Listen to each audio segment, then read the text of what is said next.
नमस्ते। चलिए आज की हम क्लास शुरू करते हैं। आज हमें क्या करना है, अनंत विस्तार की अचालक चादर के लिए वैद्युत छेद की तीव्रता निकालनी है। ठीक है, तो हम सबसे पहले क्या करते हैं कि एक हम अचालक चादर ले लेते हैं। ये हमने क्या किया, एक अचालक चादर ले लिया और इसमें समान रूप से आवेश को वितरित कर दिया। ठीक है, क्या लिया हमने, एक समान रूप से चादर में आवेशित कर दिया। ठीक है,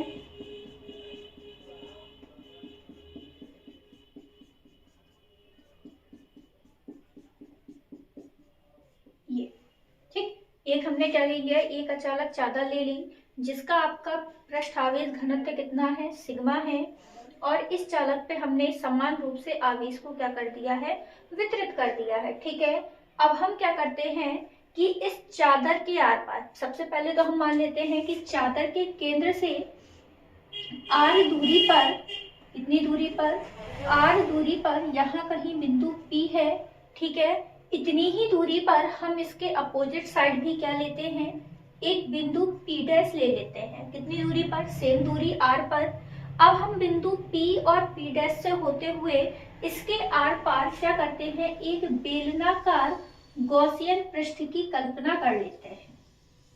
ठीक है, हमें क्या करना है, इसके आर पार एक बेलनाकार गॉसियन पृष्ठ की कल्पना करनी थी। भाई हमने गॉसियन पृष्ठ की कल्पना कर ली।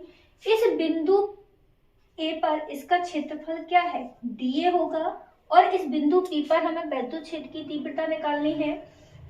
तो अगर हम दिशा देखें तो यहाँ पे E और dA दोनों की दिशा समान होगी, बाहर की तरफ होगी। ऐसे ही सेम इस बिंदु P डैश पर dA और E की दिशा दोनों कैसी होगी, बाहर की तरफ होगी। तो हम क्या करें कि सबसे पहले हम इस बिंदु P और P डैश पर वैद्युत फ्लक्स निकाल लें, कितना होगा। ठीक, क्या करेंगे हम, सबसे पहले बिंदु P पर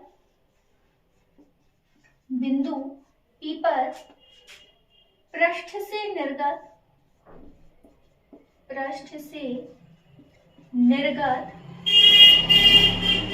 वैद्युत फ्लक्स निकालेंगे।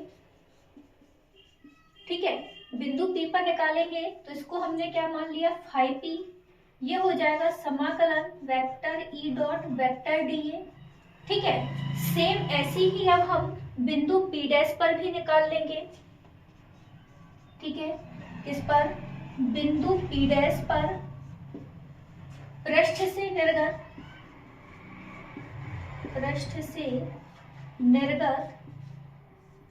वैद्युत फ्लक्स। ठीक है, कितना हो जाएगा, इसको P डैश मान लेते हैं, ये भी सेम निकलेगा, vector E dot vector dA। अब हमें परिणामी निकालना है, क्योंकि भाई हमें पूरे चादर के लिए निकालना है। तो परिणामी निकालेंगे तो हमारा वैद्युत फ्लक्स कितना हो जाएगा, फाई E बराबर phi P plus phi P dash, मतलब दोनों को हम जोड़ देंगे। तो यहाँ पे हम देख रहे हैं कि बिंदु P और P डैश पर दोनों वैद्युत क्षेत्र की तीव्रता कैसी है, समान है। तो यहाँ पे जो हमारा फाई E निकल आएगा वो कितना निकल आएगा, 2 समाकलन vector E dot vector dA आ जाएगा।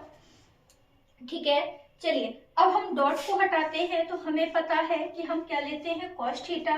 तो ये हमारा dA कॉस थीटा हो जाएगा। अब देखो यहाँ पे वैद्युत क्षेत्र और क्षेत्रफल अवयव दोनों की दिशा कैसी है, समान है, बाहर की तरफ है। तो हमारे लिए थीटा कितना हो जाएगा, 0 अंश।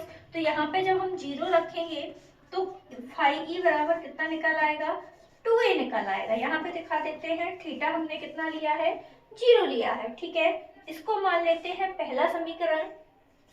अब हम क्या लेंगे, गॉस के नियम के अनुसार,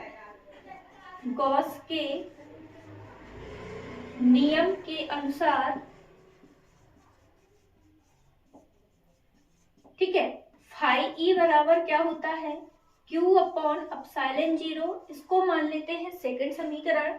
ठीक है, इसको क्या ले लेंगे, हम सेकंड समीकरण ले लेंगे और समीकरण 1 और 2 की हम यहाँ पे क्या कर देंगे, तुलना कर देंगे। ठीक है, क्या कर देना है, यहाँ पे हमें समीकरण 1 और 2 की तुलना करनी है। ठीक है, तो हम समीकरण 1 और 2 की तुलना करेंगे तो आपका क्या आ जाएगा, 2EA बराबर Q अपॉन एप्सिलॉन 0। तो E बराबर कितना हो जाएगा, Q अपॉन 2 एप्सिलॉन 0A। अब हम जानते हैं हमने क्या ली है, अचालक चादा ली है और समान रूप से उसको आवेश को वितरण किया गया। तो आवेश बटे क्षेत्रफल आपका क्या बन जाएगा, पृष्ठीय आवेश घनत्व, जिसको हम सिग्मा कहते हैं। तो E बराबर हमारा क्या हो जाएगा, सिग्मा अपॉन 2 एप्सिलॉन 0 हो जाएगा।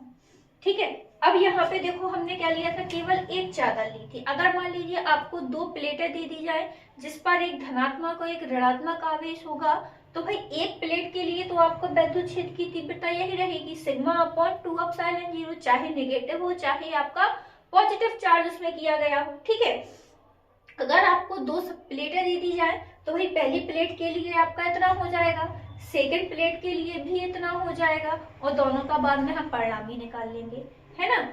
तो हमने आज क्या किया है, अनंत विस्तार के अचालक चादर के लिए वैद्युत क्षेत्र की तीव्रता निकाली है। फिर से समझ लेते हैं कि हमने एक क्या लिया, एक हमने अनंत विस्तार की अचालक चादर ली है जिसका पृष्ठ घनत्व आपको कितना दिया गया है, सिग्मा दिया गया है। ठीक है, अब हमने क्या किया है कि इस पृष्ठ के केंद्र से r दूरी पर हमने एक बिंदु P लिया और सेम उतनी ही दूरी पर हमने इसके अपोजिट साइड में भी क्या लिया, एक बिंदु P डैश ले लिया, और इन बिंदु से P और P डैश से होकर गुजरने वाला एक हम बेलनाकार गॉसियन पृष्ठ ले लेंगे। पृष्ठ ले लिया तो हमने दोनों बिंदु पे क्या निकाला, वैद्युत फ्लक्स निकाला, यहाँ पर phi P और phi P डैश। ठीक है, जब हमने दोनों बिंदु पे निकाल लिया, अब हमें निकालना पूरी चादर के लिए था तो हम परिणामी निकालेंगे। परिणामी निकाला तो हमने ये आ गया, परिणामी का मतलब टोटल होता है, रख दिया। यहाँ से हमारा क्या निकला, फाई बराबर 2EA निकाला है। ठीक है, अब हम गॉस का नियम पढ़ चुके हैं कि गॉस का नियम क्या होता है कि किसी बंद पृष्ठ से निर्गत वैद्युत फ्लक्स उस बंद पृष्ठ में प्रवाहित आवेश के कितना उस पृष्ठ से बंद आवेश का कितना होता है, कुल आवेश का एप्सिलॉन 0 गुना होता है। तो भाई ये हो गया, दोनों समीकरण की हमने तुलना कर दी, कंपेयरिंग कर दिया दोनों को, तो हमारा E बराबर कितना आ गया, सिग्मा अपॉन 2 एप्सिलॉन 0 आ गया। ठीक है, ठीक, धन्यवाद।